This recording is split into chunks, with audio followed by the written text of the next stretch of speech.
putih, ilmu merah. Kita ces ilmu istimewa. Assalamualaikum warahmatullahi wabarakatuh. Salam, jumpa lagi sobat semua di channelnya MTC. Mudah-mudahan kita selalu sehat walafiat dan juga diberi kesehatan dan kelancaran rezeki, kelancaran aktivitas sepanjang hari dan sepanjang waktu.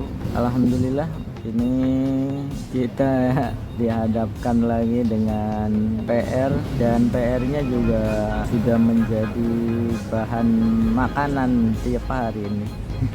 Sudah menjadi bahan viral tentang kasus-kasus bawaan orok, penyakit bawaan orok ini.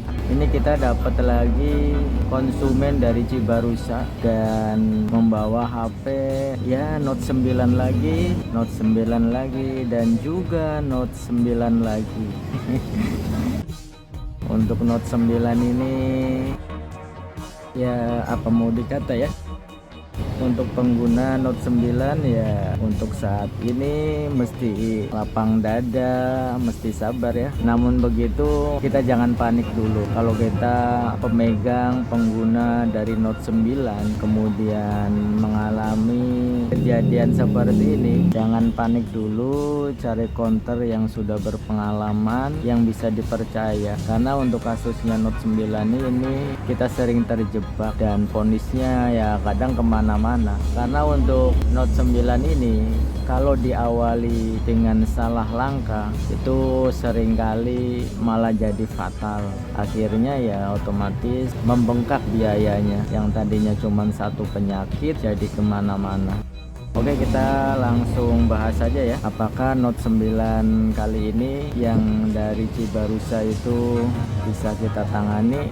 Ya kita akan bahas, kita kupas tuntas bareng-bareng sambil nongkrong ngopi di MTC. Mudah-mudahan video ini bisa bermanfaat. Seperti kata pepatah bahwasanya berbagi itu indah. Mudah-mudahan video kali ini pun bisa menjadi salah satu keindahan dalam berbagi. Kita akan coba nyalakan handphonenya seperti apa. Handphonenya nyala, kemudian muncul logo Mi, dalam 1-2 detik mati lagi. Dan perlu diingat di sini, yang perlu digarisbawahi adalah matinya sekali, bukan mati hidup. Jadi di saat kita nyalakan tanpa charger, mati sekali dengan restart terus menerus, itu beda kasusnya, beda gejalanya, termasuk juga beda solusinya.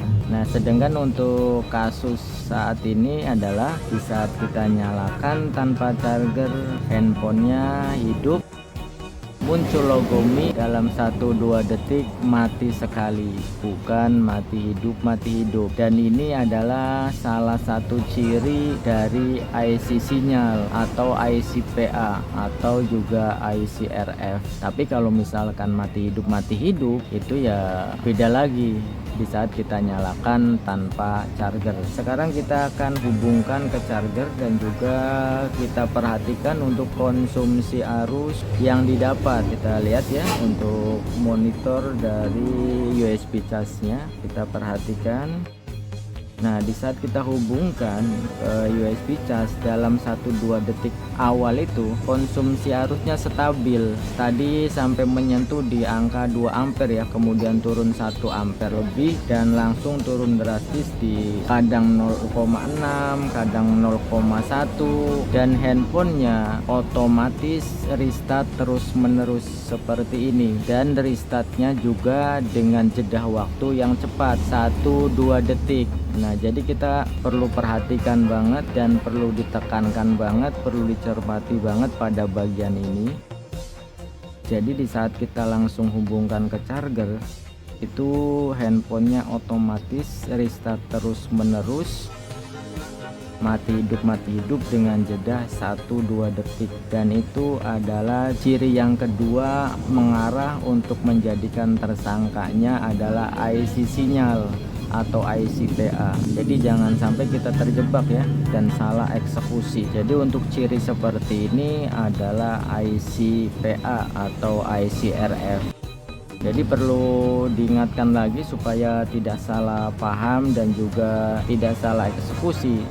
Kalau cirinya kita nyalakan tanpa charger kemudian mati sekali, dan di saat kita hubungkan ke charger otomatis restart terus menerus dengan jeda 1-2 detik, itu adalah ciri-ciri ke arah IC sinyal. Jadi kita langsung eksekusi aja ya. Itu mesti kita pahami betul-betul supaya tidak salah langkah, karena kalau misalkan awalnya itu salah langkah ya seringkali handphone malah jadi fatal dan akhirnya kemana-mana untuk kerusakannya itu.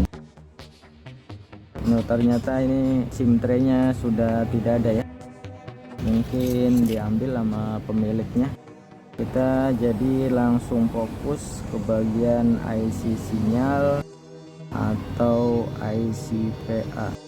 Dan pengakuan dari pemilik ini belum ada upaya perbaikan sebelumnya. Jadi beliau ini setelah handphonenya mengalami kejadian seperti ini langsung mencari referensi di YouTube, dan kebetulan konten yang ditonton adalah YouTube-nya kita. Oh, tapi di sini udah nggak segel ya. Ini HP-nya sudah nggak segel lagi ini. Tapi di sini handphonenya sudah nggak segel ya.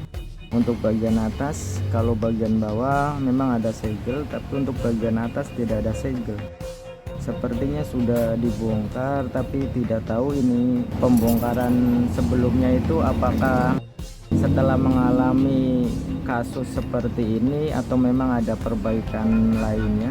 Kebetulan saya juga tadi nggak menanyakan, hanya saja menanyakan ala kadarnya bahwasanya sudah ada perbaikan apa belum setelah handphone ini mengalami kasus restart terus menerus di saat di charger, dan di saat nyalakan tanpa charger itu mati lagi. Nah, seperti yang kita lihat ya, di sini sudah nggak segel lagi ya. Emang udah pernah dibongkar, dan ini terlihat ya dari lapisan double tipnya kamera juga sudah cacat ya. Jadi udah pernah diangkat. Tapi untuk mesin bagian atas sepertinya belum ada yang diperbaiki, artinya masih rapi ya untuk bagian atas. Kita akan cek dulu untuk bagian bawahnya ini. Tapi kerekatan mesinnya sih belum ada perbaikan.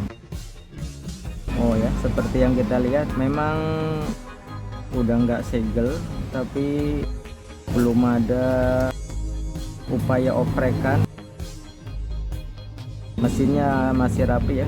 Kita tidak tahu apa ada perbaikan sebelumnya atau tidak. Tapi menurut pemiliknya sih setelah handphonenya seperti ini itu belum ada perbaikan. Nggak tahu ini pembongkaran sebelumnya apa yang diperbaiki. Dan bagian baterai juga masih rapi ya. Oh, ini baterainya sudah pernah diangkat. Ternyata baterai udah pernah diangkat ini ya. Oke, kita akan langsung fokus saja ke permasalahan ini. Tidak perlu membahas antara segel dan enggak segelnya. Kita akan fokus di bagian IC sinyal yang ada di sini ya, di penutup kaleng ini. Kita akan langsung angkat penutupnya.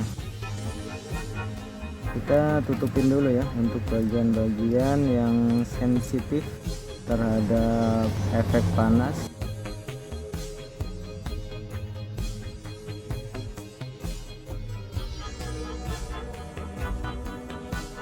Kita siapkan peralatannya. Kita siapkan seperti cutter ya, peso seperti cutter juga nggak masalah. Kemudian kita kasih ramuan ajaib dulu. Untuk blower kita di temperatur 380 ya, 380 400 juga nggak masalah, tapi jangan terlalu panas ya. Kalau punya saya kalau 400 terlalu over. Oke, langsung saja bismillahirrahmanirrahim. Let's go. Check it out.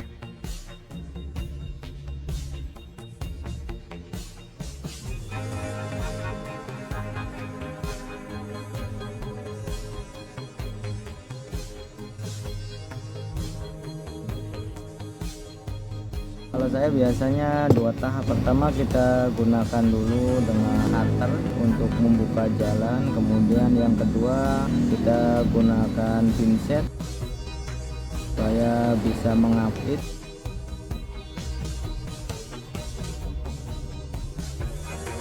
Oke, alhamdulillah wa syukurillah, akhirnya terbongkar juga ini peti kemasnya. Kita akan tunggu dulu sampai mesinnya dingin ya. Sambil menunggu mesinnya dingin, kita lepasin dulu semuanya aluminium foilnya. Selanjutnya kita bersihkan dulu untuk fluknya ya.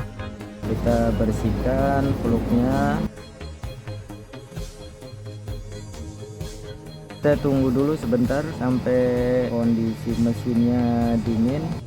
Setelah itu kita akan coba pastikan dulu kondisi mesinnya setelah kita lakukan pengangkatan penutup IC sinyalnya atau IC PA. Sebelum melangkah ke tahap berikutnya, apakah dengan rehot, apakah dengan rehot digoyang-goyang, ataukah mesti rebol, atau mesti di repair, diganti. Jadi ya kita mesti pastikan dulu ya, supaya kita tidak salah langkah dan juga buang-buang waktu. Karena sering juga hanya karena efek panas pengangkatan penutup IC RF nya itu, handphonenya sudah normal duluan. Kita kasih baut satu pada bagian on off nya ini supaya pengetesannya tidak perlu menekan LCD. Kita akan coba nyalakan, bismillahirrohmanirrohim. Oke, alhamdulillah ya, handphonenya tidak mati. Kita matikan dulu lampunya. Dan kalau kita perhatikan ya sudah ada perbedaan ya. Yang awalnya itu kan kalau kita nyalakan tanpa charger itu langsung mati dalam 1-2 detik. Tapi sekarang sudah ada loading agak lama ya, tampilan MIUI nya. Tampilan Mi nya kita tunggu aja. Mudah-mudahan saja si abang yang dari Cibarusa ini tidak sia-sia datang ke MTC. Dan hasilnya wow, istimewa seperti yang kita lihat. Tadi udah ada loading titik 3 ya, tapi kok mati. Oh restart lagi. Kita tunggu nih, tadi sudah ada loading titik 3. Kita tunggu dulu ya. Terkadang juga ini ya, butuh adaptasi. Barangkali baterainya habis. Jangan panik dulu ya, jangan panik, jangan GR dulu ya. Seperti yang kita lihat, nah ini kan udah ada loading ya titik 3 ini, tapi kenapa harus restart dulu? Ya begitulah tingkahnya Note 9. Wow, istimewa ya. Mungkin butuh adaptasi. Jadi kalau misalkan sekali itu restart dulu ya, kita jangan panik dulu. Dan alhamdulillah ya, cuman ini karena ada polanya ya, si abangnya memang ada di depan sama si mbaknya ini. Tapi yang penting ini handphonenya sudah normal ya. Tadi baterainya ternyata banyak baterainya. Kita akan langsung rapikan aja untuk pengetesannya, biar pemiliknya aja yang mengetes. Yang penting untuk kasus penyakit bawaan oroknya Note 9 ini sudah pergi. Oh ya, pada pembongkaran sebelumnya ternyata ini tidak di double tip ya untuk baterainya. Jadi kita kasih double tip dulu supaya tidak ada pergerakan. Oke, terima kasih atas doa dan supportnya, semoga bermanfaat. Salam sukses, salam sejahtera, dan tentu saja istimewa. Wassalamualaikum warahmatullahi wabarakatuh.